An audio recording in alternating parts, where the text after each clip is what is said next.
Hi, I'm Jaycee Weaver, and for this week's excerpt, I'll be reading to you from Braver with You. It's coming out October 12th as part of the Save the Date collection.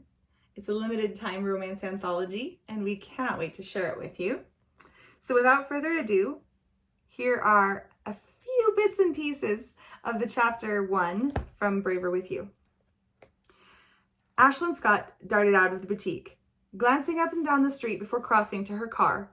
If her mother knew what she was doing right now, she'd never hear the end of it. For years, she'd cowed to the demands, the cajoling, the needling, the guilt trips, but not this time. She lifted the weighty garment bag off her shoulder and spread it across the back seat, making sure to tuck the edges safely inside. The guilt didn't hit until she'd buckled her seatbelt.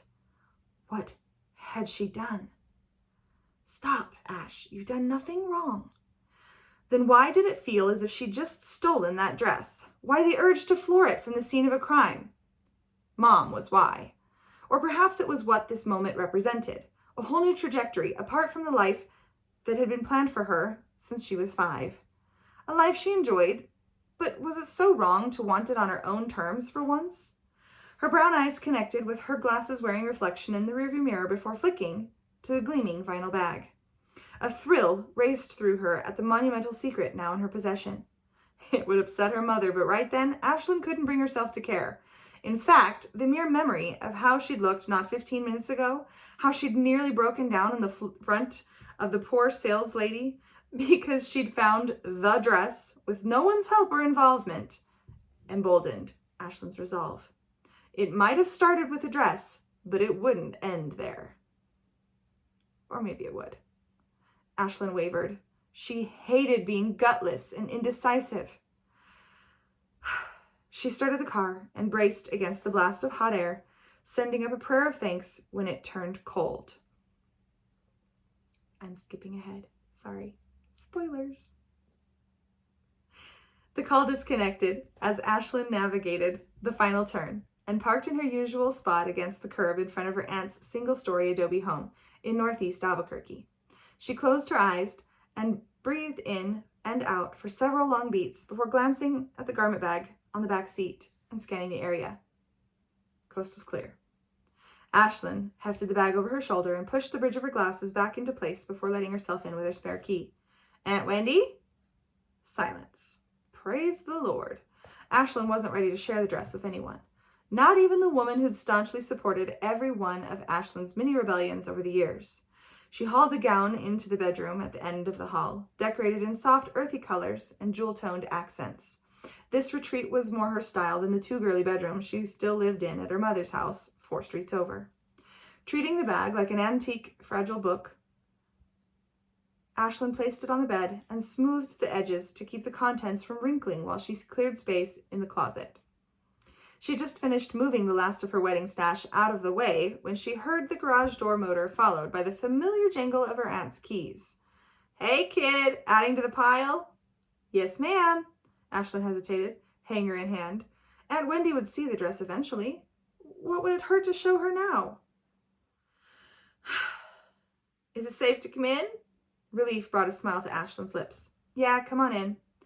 Wendy entered the bedroom wearing her yoga clothes and a mischievous grin. Missed you in class today.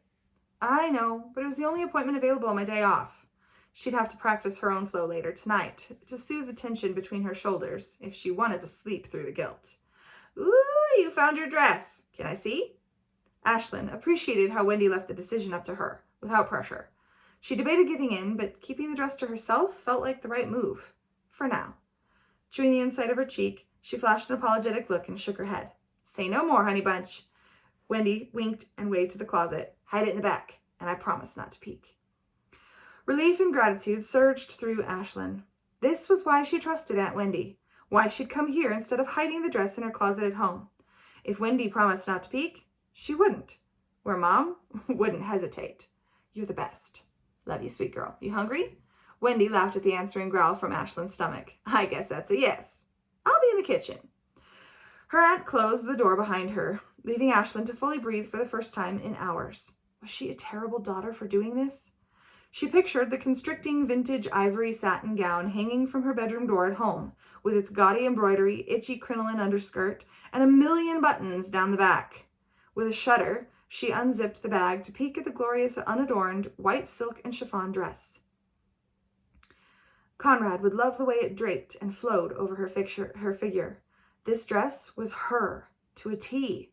She couldn't wait to see his first glimpse of her in it, certain he'd have that look in his eyes every bride hoped for, the one that said she was the most beautiful gift, a treasure he felt lucky to behold. She might be a terrible daughter, but in 45 days, she'd become one blessed wife. I hope you enjoyed that excerpt. There's more to come, especially with Conrad and Ashlyn. Conrad is absolutely one of my favorite heroes right now, so I hope that you will enjoy reading all about their exciting, dramatic adventure. Thank you so much.